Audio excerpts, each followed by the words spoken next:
Bom, para que chegássemos aos dias atuais, no qual vivemos com a população morrendo através do coronavírus e outros tantos acontecimentos, temos que observar e nos preparar para o que virá a acontecer segundo as Escrituras.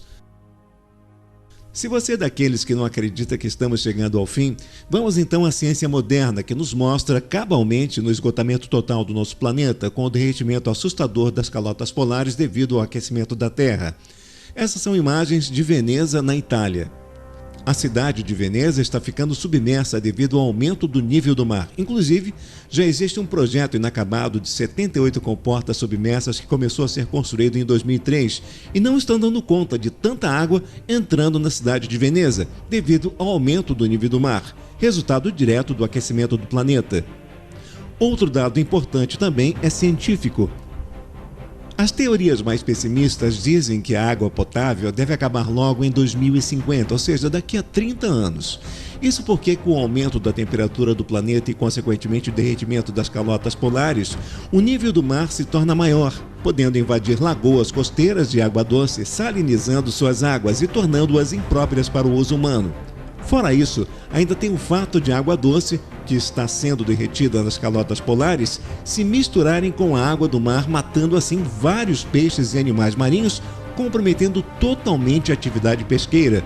Conclusão: nosso planeta está com os dias contados. Então, agora que vimos na ciência a atual situação no qual nos encontramos, vamos então às Escrituras. O profeta Daniel acertou na mosca em todas as suas profecias até a chegada do Império Romano, que começou no século VIII a.C. e terminou em 476 d.C., onde o líder dos Herulos, Odoacro, comandou a invasão e o saque de Roma, destronando o último imperador romano, que foi Rômulo Augusto. Essa profecia de Daniel começa pelo império da antiga Babilônia, através do sonho do rei Nabucodonosor, e vai até o império do Anticristo no fim dos tempos. Mais uma vez eu repito para você, o profeta Daniel acertou na mosca em todas as suas profecias. Vejamos então em que parte da história nos encontramos hoje, com todos os acontecimentos atuais, como as nuvens, insetos e gafanhotos, o coronavírus e as milhões de mortes através do vírus espalhado em todo o planeta. Aqui está a estátua do sonho do rei da Babilônia, Nabucodonosor, e a previsão de detalhes que já aconteceram segundo o profeta Daniel. A cabeça da estátua é de ouro, que representa o tempo em que Daniel vivia, o Império Babilônico, do rei Nabucodonosor. Mais abaixo, de prata, os braços da estátua, representando o Império Medo-Persa. Depois o ventre, de bronze, representando o Império Grego. As pernas da estátua, de ferro, representando o Império Romano. O interessante da previsão de Daniel é os pés da estátua, de barro e ferro, representando o governo do Anticristo e o ressurgimento do Império Romano. O nosso tempo atual em que vivemos está aqui, exatamente nessa linha pontilhada, entre as pernas e os pés da estátua, sendo que os 10 dedos de barro e ferro dos pés da estátua representam 10 nações que se unirão ao Anticristo.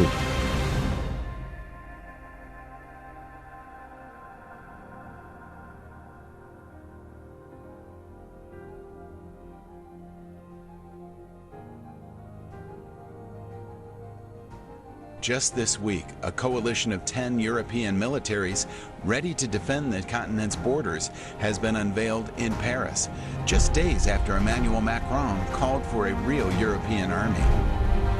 Veja que na imagem, Emmanuel Macron anda sobre as águas e a mulher, que representa a igreja, está de cabeça para baixo, ou seja, o anticristo quer matar a igreja ou todos aqueles que são de Deus. Emmanuel Macron está sendo chamado de príncipe que se fez rei. Veja que em Daniel capítulo 9, no versículo 26, a Bíblia fala que o anticristo é um príncipe que há de vir. E depois das 62 semanas será cortado o Messias, mas não para si mesmo, e o povo do príncipe que há de vir destruirá a cidade e o santuário, seu fim será como a inundação, e até ao fim haverá guerra. Certamente o que vai confundir os judeus ao ponto de eles pensarem que Macron é na verdade o Messias tão aguardado e profetizado por rabinos judeus ortodoxos observadores da Torá e do Talmud é que realmente Macron é um príncipe. Ele é príncipe de Andorra. Outro detalhe que chama a atenção é o primeiro livro do Talmud, que se aplica a Isaías para o povo de Israel e aqueles que estudam a Torá. Portanto, o mesmo Senhor vos dará um sinal. Eis que a Virgem conceberá e dará à luz um filho, e chamará o seu nome Emanuel. Na verdade, essa passagem fala exatamente daquele que veio, Yeshua, Jesus Cristo, do qual eles não reconheceram como Messias. Mas o nome Emanuel, como está escrito aqui no livro de Isaías, parece na verdade estar aqui com este nome para confundir os judeus no final dos tempos, quando há de vir o anticristo. Emanuel significa Deus conosco. Como todo mundo sabe, os judeus ortodoxos não reconheceram Cristo como Messias. No entanto, o próprio Senhor Jesus Cristo, Yeshua, falou em João 5,43, dizendo assim: eu vim em nome de meu Pai, e não me aceitais. Se outro vier em seu próprio nome, a esse aceitareis.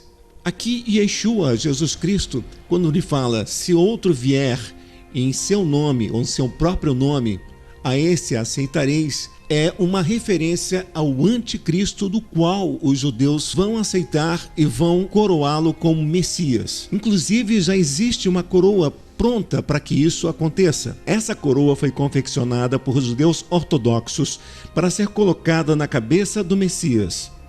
Israel está prestes a ir às urnas para uma terceira eleição em menos de um ano. É uma situação sem precedentes e francamente embaraçosa, mas vários rabinos dizem que há um lado positivo. Tal tumulto deve anunciar a vinda do Messias. O rabino Shlomo Amar, ex-rabino-chefe safardita de Israel, disse em uma reunião no início desse mês que a lista de sinais significativos do ano passado simplesmente não pode ser ignorada. Primeiro, Israel parece incapaz de eleger um governo. Segundo, o presidente dos Estados Unidos, Trump, mais poderoso do mundo como rei Cyrus, endossou a soberania judaica na Terra Prometida. 3. Os reis do mundo vieram a Jerusalém no mês passado para honrar o povo judeu. Essas são coisas que nunca sonhamos, exclamou Rabino Amar. Como essas coisas podem ser, se não a preparação para a vinda do Messias? Aquele que tem entendimento, calcule o número da besta, o anticristo, porque é um número de um homem, e seu número é 666. Apocalipse 13:18. Então vamos falar sobre o Emmanuel Macron, vamos saber se ele realmente é o anticristo. Olha só, se a gente fizer aqui o cálculo matemático da palavra Emmanuel, pega o nome dele inteiro, Jean Michel Frédéric Macron, a gente vai ver que a soma total desse nome são 36 caracteres. 1, 2, 3, 4, 5, 6, 7, 8, espaço, 9, conta, 10, 11, 12, 13, 14, conta com hífen também, 15, 16, 17, 18, 19, 20, 21, espaço, 22, 23, 24, 25, 26, 27, 28, 29, 30, outro espaço, 31, 32, 33, 34, 35, 36. Então aqui nós temos 36 caracteres. Se a gente fazer um breakdown disso aqui, ó, é o seguinte, ó, vai dar um espaço aqui, um hífen, um espaço e outro espaço aqui. Se a gente fizer o cálculo matemático de cada uma dessas palavras no nome dele, daqui ó, 8 caracteres na palavra Emmanuel, 4 em Jean, 6 em Michel, 8 em Frédéric e 6 em Macron. Se a gente fizer o cálculo matemático de todos esses caracteres, vai dar 36. 32 mais 4, 36. Vamos fazer uma decodificação disso agora. Então, o cálculo matemático aqui é o seguinte, ó, você tem que fazer assim, ó, 1 mais 2 mais 3 mais 4 mais 5 mais 6 mais 7 mais 8 mais 9 mais 10, e aí você vai fazendo esse cálculo até chegar ao 36 e, por surpresa, algo bem surpreendente mesmo, isso vai dar aqui, ó, 666. É decodificação do nome Emmanuel Jean Michel Frédéric Macron. Descobri só hoje de manhã, agora estudando.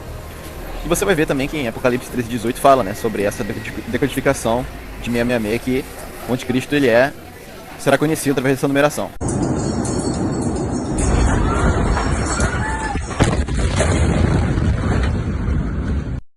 Agora, o grande destaque desta sexta-feira é a visita de Emmanuel Macron a Beirute. Ele andou pelas ruas, né, ao redor dessa catástrofe, abraçou vítimas da tragédia e ouviu muitos pedidos de socorro da população. Macron teve conversas emocionadas com os locais que pediram ajuda para a reconstrução de Beirute. Ele insistiu que não vai permitir que os recursos estrangeiros que serão enviados ao país acabem nas mãos dos mesmos políticos corruptos que vêm atrasando a recuperação dos libaneses nas últimas décadas. O gesto do presidente francês, que foi o primeiro líder internacional a viajar para o Líbano depois da catástrofe, acabou aplaudido também internamente. Críticas sobre um possível neocolonialismo surgiram, é verdade, mas no geral a avaliação na imprensa europeia é de que Macron soube posicionar sua nação em um momento de gravidade. E no mais, o presidente francês vem se esforçando desde o início de seu mandato para reposicionar o país na política internacional, renovar a influência francesa nos grandes debates e, claro, se colocar como um grande estadista. Pois é, que interessante, né? O Líbano não se dobrou, não quis ajuda de nenhum país, nem Israel. Israel também tentou ajudar, o Líbano não aceitou, mas o único líder do mundo, o presidente Emmanuel Macron, foi aceito e foi aclamado no centro de Beirute pelos libaneses. Isso é interessante porque até agora o comando de Beirute é do Hezbollah. Ou seja, se o Líbano se rende a Macron, o Hezbollah também se rende a Macron. Isso quer dizer que no futuro, bem próximo, o Macron pode fazer um acordo em Israel entre palestinos acordados pelo Hezbollah e judeus. O apocalipse está se cumprindo diante dos nossos olhos. Um detalhe importante que eu gostaria de compartilhar com você é o arrebatamento das ovelhas de Cristo. Porque existem dois tipos de interpretação que dividem os teólogos sobre o arrebatamento. Um seria o arrebatamento surpresa, pré-tribulação, ou seja, antes da tribulação com a chegada do anticristo, do qual muitos teólogos contestam, pois está escrito em Apocalipse 1:7 que todo olho verá a volta de Cristo. Já o outro arrebatamento seria então baseado nessa contestação dos teólogos e que as ovelhas de Cristo não serão arrebatadas antes da tribulação, ou seja, não haverá um arrebatamento surpresa. Nessa tese, as ovelhas de Cristo ficariam durante toda a tribulação e os 7 anos de governo do anticristo e só seriam arrebatadas no final com a volta de Cristo. Esses teólogos defendem o arrebatamento pós-tribulação. Então, vamos ver agora, comprovando nas Escrituras, se o arrebatamento é de fato antes ou depois da tribulação. Primeiro, vamos analisar o que está escrito em Apocalipse 1:7, já que esse é o motivo de tanta controvérsia entre teólogos que estudam as Escrituras. Eis que venho com as nuvens, e todo olho verá, até os mesmos que o transpassaram.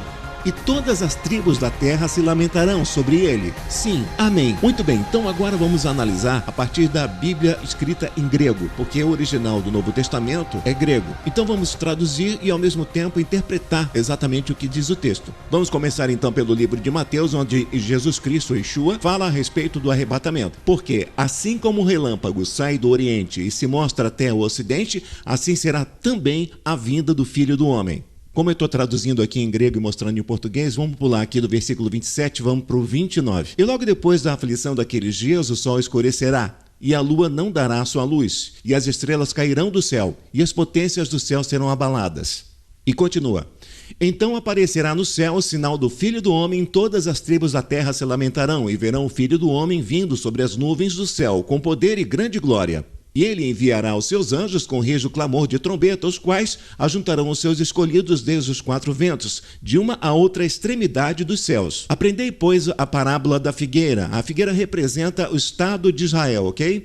Quando já os seus ramos se tornam tenros e brotam folhas, sabeis que está próximo o verão. Igualmente, quando virdes todas essas coisas, sabei que ele está próximo às portas. Aqui ele fala dele mesmo. Sabei que está próximo à vinda dele, né? Ok? Vamos lá, segundo. Em verdade vos digo que não passará essa geração sem que todas essas coisas aconteçam. Guarda também, presta atenção nesse versículo, que daqui a pouquinho nós vamos voltar a falar sobre esse negócio da geração, para ver se Jesus está se contradizendo ou não, ok? Vamos lá, vamos para o outro. O céu e a terra passarão, mas as minhas palavras não hão de passar. Mas daquele dia e hora ninguém sabe, nem os anjos do céu, mas unicamente meu Pai.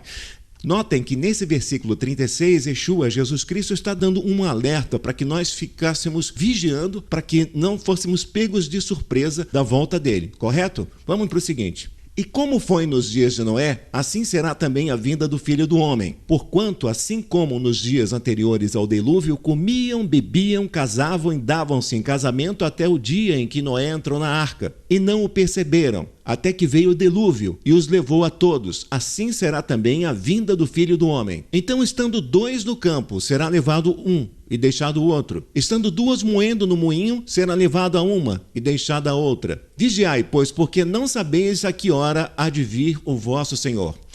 Notem que parece que Jesus se contradiz a partir do versículo 36. Por quê? Porque ele começa falando assim: porque assim como o relâmpago sai do Oriente e se mostra até o Ocidente, assim será também a vinda do Filho do Homem. Logo na sequência ele diz: e logo depois da aflição daqueles dias, o sol escurecerá e a lua não dará a sua luz, e as estrelas cairão do céu, e as potências do céu serão abaladas. Então aparecerá no céu o sinal do Filho do Homem, e todas as tribos da terra se lamentarão e verão o Filho do Homem vindo sobre as nuvens do céu com poder e grande glória. Mas aqui do versículo 30, parece haver uma contradição quando ele fala que logo depois da aflição daqueles dias o sol escurecerá e a lua não dará a sua luz, e as estrelas cairão do céu, e as potências do céu serão abaladas. Notem que se o sol escurecerá e a lua não dará a sua luz, nós estamos no final da tribulação. Jesus se contradisse? Não, de forma alguma. Ele está falando aqui de 2 arrebatamentos. O primeiro arrebatamento, ele começa a falar a partir do versículo 36, onde ele diz: mas aquele dia e hora ninguém sabe, nem os anjos do céu, mas unicamente meu Pai. E depois ele continua: e como foi nos dias de Noé, assim será também a vinda do Filho do Homem. Notem que é basicamente impossível, já no versículo 38, comiam, bebiam, casavam e davam-se em casamento. Mas aqui ele diz: o sol escurecerá, a lua não dará a sua luz, e as estrelas cairão do céu, e as potências do céu serão abaladas. Versículo 30.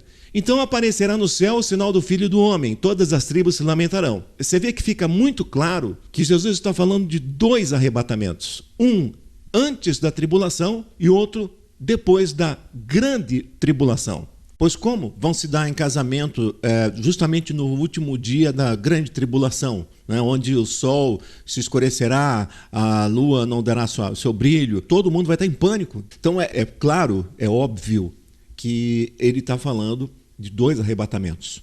Um será realmente, por incrível que pareça, um arrebatamento surpresa.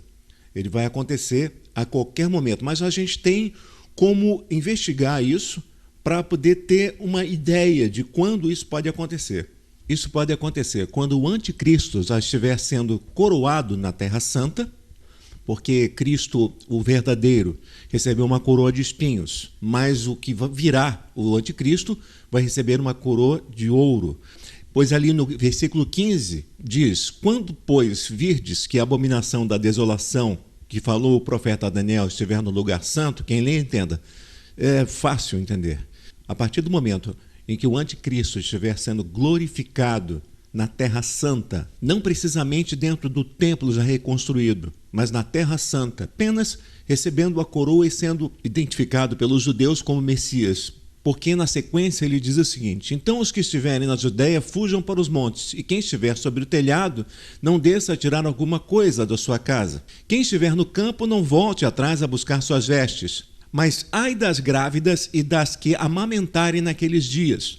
Óbvio que as crianças, pela pureza, sendo elas ovelhas que têm os seus nomes escritos no livro da vida desde a fundação do mundo, essas crianças vão ser arrebatadas, mesmo que elas estejam ainda na barriga da própria mãe. E no versículo 40 fala: estando 2 no campo, será levado um, deixado o outro. Estando 2 moendo no moinho, será levada uma e deixada a outra. Se não houvessem 2 arrebatamentos, então por que uma ou outra seria deixada? Já que no final da grande tribulação, a volta de Cristo, vai acontecer o grande julgamento, onde o trigo vai ser separado do joio.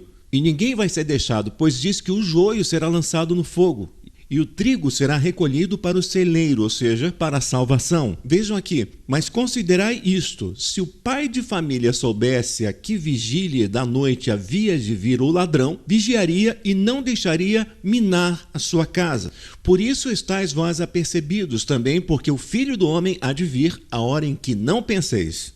Deixa mais do que claro que há um arrebatamento primeiro, surpresa, antes da tribulação, e um segundo arrebatamento pós-tribulação. Quando Cristo fala vigiai, É óbvio que vai ter cristãos que não vão estar vigiando, vasos de honra que não vão estar vigiando naquele momento. E eles não vão ser arrebatados. Eles vão ficar aqui durante a tribulação, que deverá durar 7 anos, no governo do anticristo.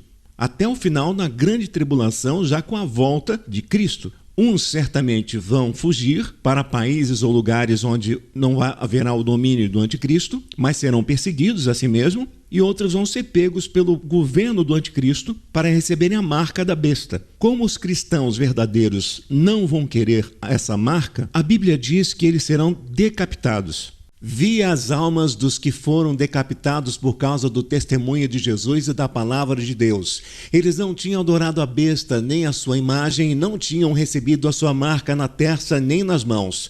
Eles ressuscitaram e reinaram com Cristo durante 1000 anos. Ok, muito bem. Vamos voltar então lá para o livro de Mateus, onde Jesus disse: em verdade vos digo que não passará esta geração sem que todas estas coisas aconteçam. Essa geração no qual Cristo se refere está muito longe daquilo que muitos teólogos estudam e acham que Cristo errou quando disse que seria essa geração a geração no qual ele estava vivendo naquele momento. Na verdade, não. Essa geração ela começou em 1947. Por que em 1947? Após a adoção de uma resolução pela Assembleia Geral das Nações Unidas, em 29 de novembro de 1947, era criado o Estado de Israel. A partir de então, de 1947 até 2020, no ano que estamos agora, são exatamente 73 anos. E uma geração tem uma média de 80 anos. Muitos, a partir dessa resolução da ONU, no qual foi criado o Estado de Israel, ainda estão vivos hoje e fazem parte dessa geração no qual Cristo se referia. Então, mais uma vez eu pergunto, o que falta acontecer para a vinda do nosso Senhor e Salvador Yeshua, Jesus Cristo? Estando assentado no Monte das Oliveiras, chegaram-se a ele os seus discípulos e em particular dizendo: dize-nos, quando serão essas coisas e que sinal haverá da tua vinda e do fim do mundo? E Jesus respondendo disse-lhes: acautelai-vos que ninguém vos engane, porque muitos virão em meu nome, dizendo: eu sou o Cristo, e enganarão a muitos. Falsos cristos aconteceram durante toda a história do mundo.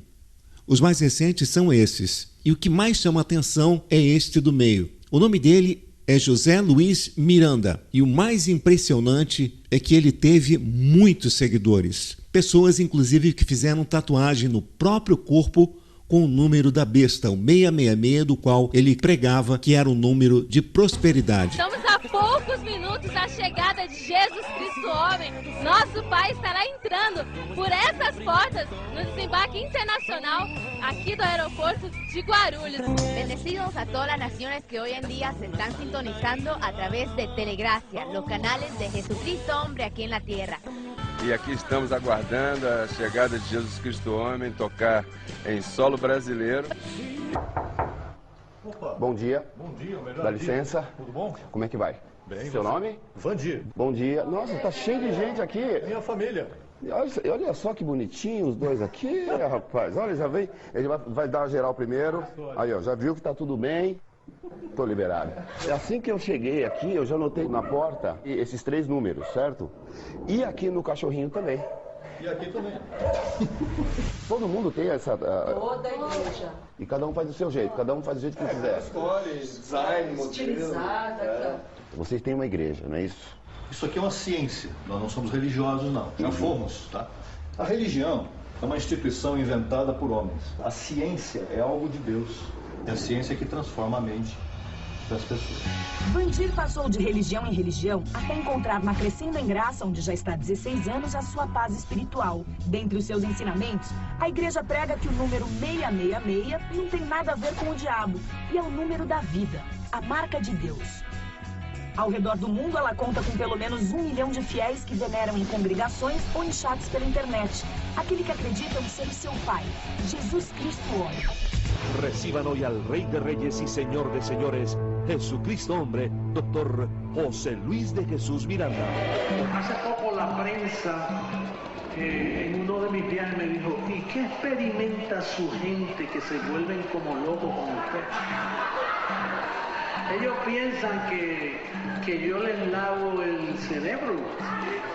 Y es verdad.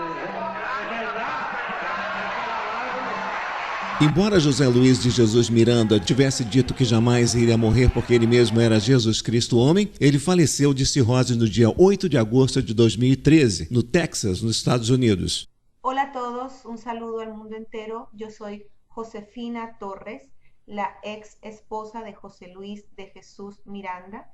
Estuve casada con él durante 7 años y soy la persona que dio a conocer la noticia de su muerte, la que dio la cara, la que está enfrentando la noticia de su muerte, porque no quiero ser partidaria por ese fue el motivo que me separé de él, porque yo no quiero ser partidaria de una mentira, no puedo apoyar las mentiras, no puedo dejar que engañen a la gente, que sigan destruyendo los sentimientos, la fe, las creencias, los sentimientos que son el Dios que llevamos por dentro de las personas. No lo puedo permitir. Hay un motivo muy grande que me lleva a comentarles todo esto y por eso estoy dando la cara para decirle al mundo entero la verdad de la noticia del fallecimiento de José Luis de Jesus Miranda. Yeshua Jesus Cristo disse: surgirão muitos falsos profetas e enganarão a muitos. Em primeiro lugar, temos que investigar o que significa a frase falso profeta nos tempos de Cristo.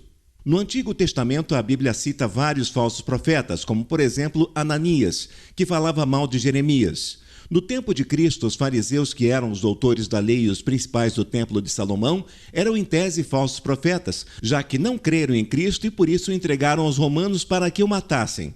Os fariseus convenceram Judas Iscariotes a entregar Cristo por 30 moedas. Os fariseus promoveram um interrogatório contra Cristo durante a madrugada com testemunhas falsas e acusando-o de se autoproclamar filho de Deus e rei dos judeus. Falso profeta é a rotulação dada a uma pessoa que ilegitimamente se proclama detentora de dons do Espírito Santo. E por isso ela diz falar em nome de Deus o que Deus não disse. Usa os evangelhos com a palavra de Deus para confundir os seus seguidores, tendo o propósito único de levar algo em troca com isso. Por exemplo, fama, dinheiro, respeito, idolatria e mais seguidores no intuito único de tirar vantagens. Por trás de todo falso profeta tem um espírito do diabo, ajudando a enganar os seus seguidores. O próprio diabo, através dos falsos profetas, faz sinais aparentemente como se fossem de Deus, para aumentar ainda mais a credibilidade dos falsos profetas. Durante toda a história mundial depois de Cristo, surgiram muitos falsos profetas, como você vê alguns nessas imagens. Mas Yeshua, Jesus Cristo, também disse que com a aproximação do final dos tempos, os falsos profetas se multiplicariam em grande número e em grande quantidade, ao ponto de muitas pessoas, depois de serem enganadas, abandonariam a fé, dando início à apostasia. Veja, e surgirão muitos falsos profetas e enganarão a muitos. E por se multiplicar a iniquidade, o amor de muitos esfriará. Mas aquele que perseverar até o fim, esse será salvo. Quem acompanha a nossa página Jesus Cristo no Facebook já viu vários vídeos com o título de Falsos Profetas, Falsos Pastores, Falsos Bispos nos nossos dias atuais, como este aqui. Quando que surgirá muitos falsos profetas? Nesse tempo. Que tempo? O tempo do fim. Não será assim antes que manifeste, que venha a apostasia e se manifeste o homem do pecado. Paulo está falando do fim. O fim não será antes que venha a apostasia. O fim seria marcado por engano religioso. Surgirão muitos. Jesus fala de uma quantidade exorbitante. O fim não seria marcado por muitos profetas, homens de Deus. Você não vai ver aí multidões de Jonathan Edwards, multidões de Mark Lloyd Jones, multidões, não. Você vai ver multidões de falsos profetas. Agora o que mais espanta é que Jesus diz, eles terão sucesso, eles serão bem-sucedidos.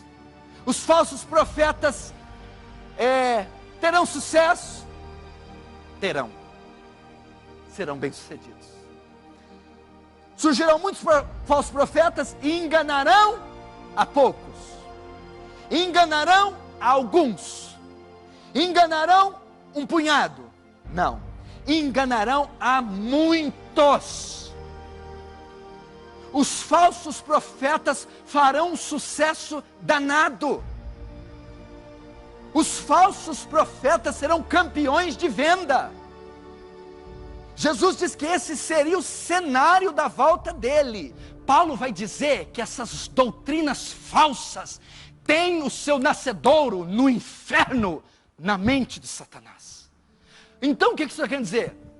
Por isso que João usa o termo filhinhos, não creais em todo espírito. É porque ele está dizendo, por trás de todo falso profeta tem o espírito do diabo. É Satanás que está agindo. Filhinhos, eles procedem do mundo. Por essa razão, falam da parte do mundo. A mensagem deles é centrada no triunfalismo, na autoajuda, na teologia da prosperidade. Falam o que o mundo quer. Falam das benesses do mundo. Verso 5, eles procedem do mundo, por essa razão falam da parte do mundo, e o mundo os ouve. Sabe quem que é o público deles? Choquem. Quem que é o público dos falsos profetas? Os bodes. Não há uma ovelha genuína de Cristo lá. São bodes, joio. O mundo os ouve, o público deles são os não regenerados, os não convertidos. São comunidades de bodes pastoreadas por lobos. Escândalo, nessas mega igrejas, nessas igrejas nababescas, não é a noiva do cordeiro que está lá. Mas pode haver conversão lá? Pode. Pode ter algum salvo lá? Pode. Se haver uma conversão lá, o Espírito de Deus vai arrancá-lo de lá e vai integrá-lo no corpo místico de Cristo, que é a igreja de Cristo. O R.R. Soares, ele afirma que quem não der o dízimo não pode ser salvo. Porque ele diz lá em 2 Coríntios 6:9, nem os sodomitas e efeminados, nem os ladrões herdarão o reino do céu. Aí ele vai para Malaquias 10, roubará o homem o Senhor teu Deus? E vocês perguntam assim, quem me roubará? No dízimo de oferta. Quem não dá dízimo de oferta é ladrão. O ladrão, segundo 2 Coríntios 6:9, vai para o inferno. Então quem não dá dízimo é ladrão, quem é ladrão vai para o inferno. Ou seja, a expiação não é feita pelo sangue, é feita pelo dízimo. Heresia! Heresia! Sai, não vê, desliga a TV, anuncia para todo mundo, heresia. Onde já se viu ensinar isso, gente? Então a salvação é comprada, salvação vale 10% do que você ganha. Salmo 46:39 diz, a redenção da alma é caríssima, ninguém pode pagar. Todo pastor, pregador, livro que distorce uma verdade clara da Escritura, não é de Deus.